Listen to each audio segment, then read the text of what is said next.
Hello, hi. I've decided that this year, with the second movie of the Spider-Verse franchise coming out, I will finally design my spidersona. Um, I don't know why I haven't done it with the first movie, but probably because I didn't have any good ideas. But this year, I was feeling particularly inspired. And so, at first, I did sketches in my sketchbook, which you can see here. Um, I this was my procrastination from finals. Oopsie.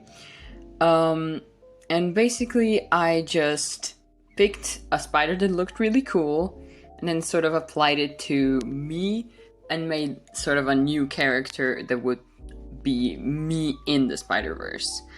Um, so yeah, basically, the spider that I picked is known as several different things, but also the peacock.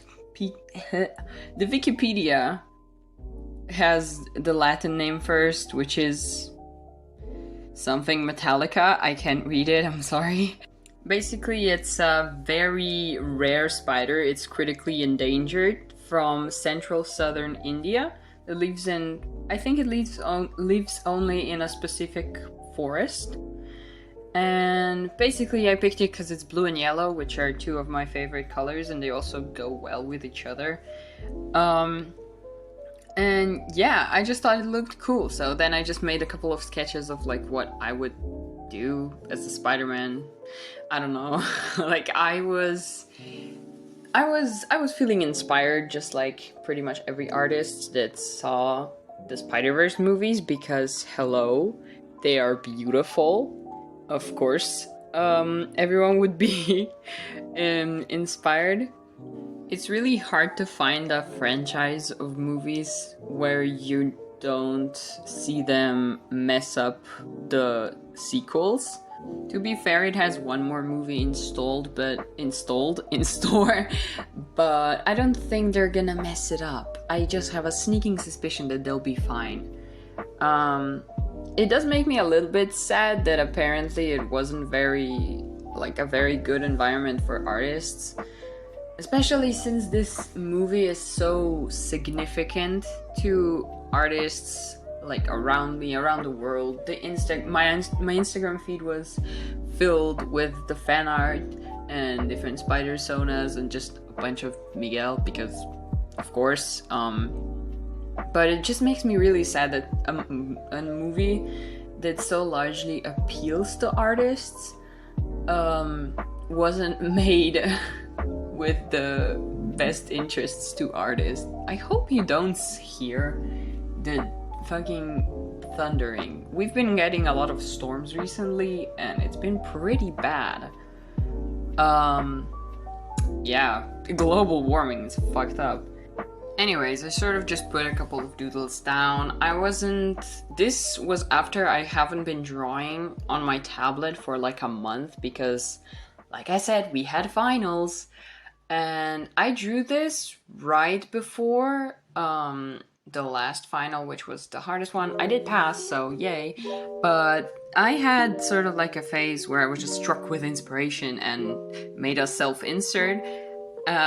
Especially after I learned that Miguel has a brother in the comics, and his name is Gabriel, and he's really fun to draw, and I just was very intrigued by his character so naturally.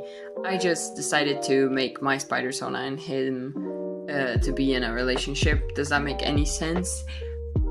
Listen, it does not make any sense, but then again, let's just say that my spidersona was somehow with being not that capable in the it's not council, and was just somehow managed to meet his brother and then get together with him.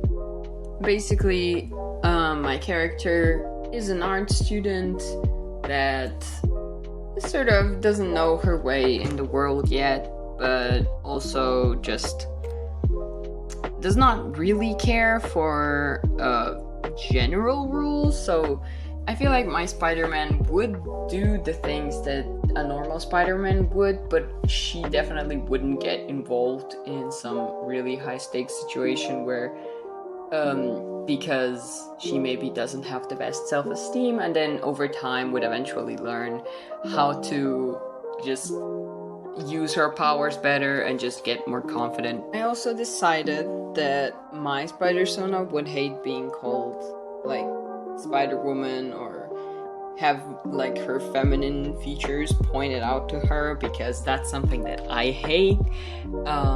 Like there's nothing wrong with them, like sometimes I'm completely fine, but sometimes it really just makes me uncomfortable. So I feel like I, as a Spider-Man, would prefer to be called Spider-Man, even though, you know, not a man.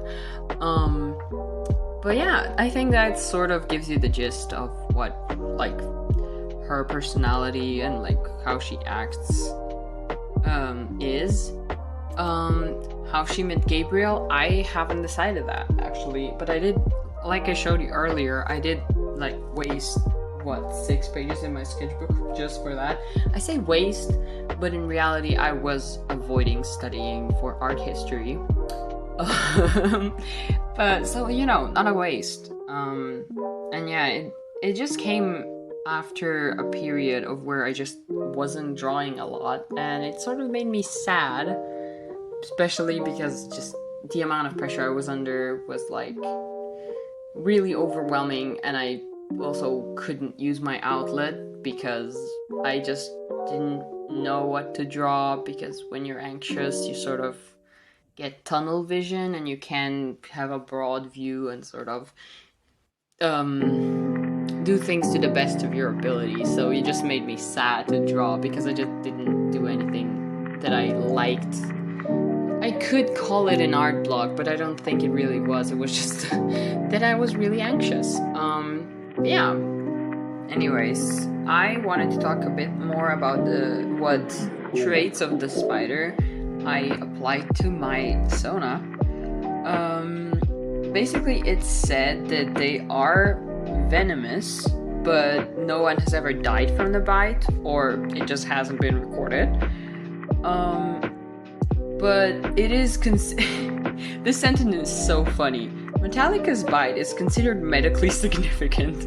I don't know why that's so funny. But with venom that may cause intense pain, judging from the experience of keepers bitten by other species in the genus. The vast majority are dry bites, where no venom is injected into the handler.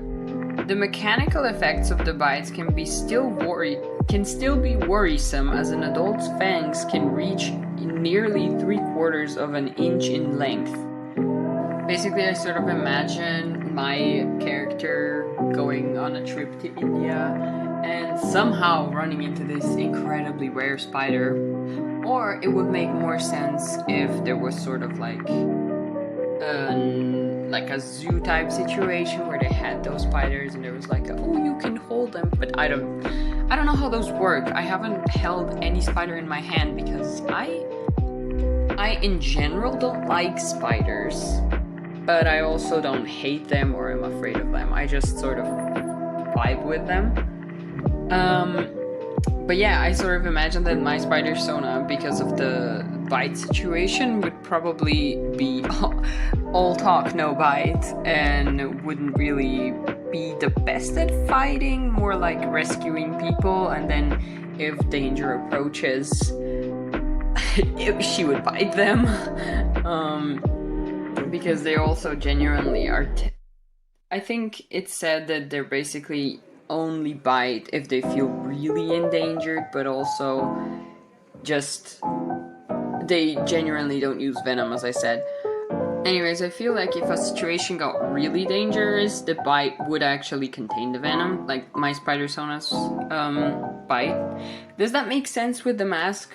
You're probably thinking not, but my spidersona isn't that keen on the mask because she feels like it's suffocating her because I have anxiety about breathing. That sounds super stupid and whatever, but I remember at the start of COVID when I was just not used to the mask yet, I was so... It's not that I was afraid of stopping, like that I wouldn't be able to breathe, but it felt very panic-inducing, and I feel like my spidersona would be the same. So she has just the mouth part uncovered whenever she can do that, basically. But basically the effects are a high heart rate, alright, makes sense, sweating, headaches, stinging, cramping, or swelling. And it can last up to a week. It's not that bad, but it is apparently... it can apparently leave effects that can be felt after a couple of months, which is a lot. I honestly think that this is one of the coolest spiders I've looked up. Like, there's nothing really, I guess, like nothing really particularly interesting, but it just really drew me in with the colors and then kept me around because it's critically endangered and I felt really bad for it. And the fact that it's not really a violent spider, but just sort of attacks when it needs to. So here's something I noticed only after I colored my spidersona in, is the fact that I have basically the colors of IKEA on me, but that is the color of the spider. I can't do anything about that. But after I saw it, I just can't notice it, so I am officially the IKEA spider. Work. I don't know. You may also be noticing that I am not doing my best when it comes to coloring, especially the little doodles, and that I would like to say is intentional. But actually it's not. It's because I was feeling very not in the mood to color. And like I said earlier, I have not been drawing digitally for over a month, and it's sort of hard to get back into after you have such a long period of time where you're not drawing on it. I'm sort of having this, like, I'm sort of thinking about, like, how unfortunate it is that I didn't buy, like, an actual tablet to draw on. Like, the one, like, if I were just to buy an iPad or the Samsung tablets that literally everyone has in my class, because I could then draw anywhere and without having a giant amount of cables everywhere. Like, don't get me wrong, I love that I bought my Huion, but it sort of gets kind of annoying with all the cables around, and also my computer is not the best. So then I also have to make sure that I plug the charger in at the right time, otherwise it dies. So this has sort of been annoying me, and then whenever I had limited time to just be in the dorm, I just can't draw digitally, and that's sort of why I couldn't do it.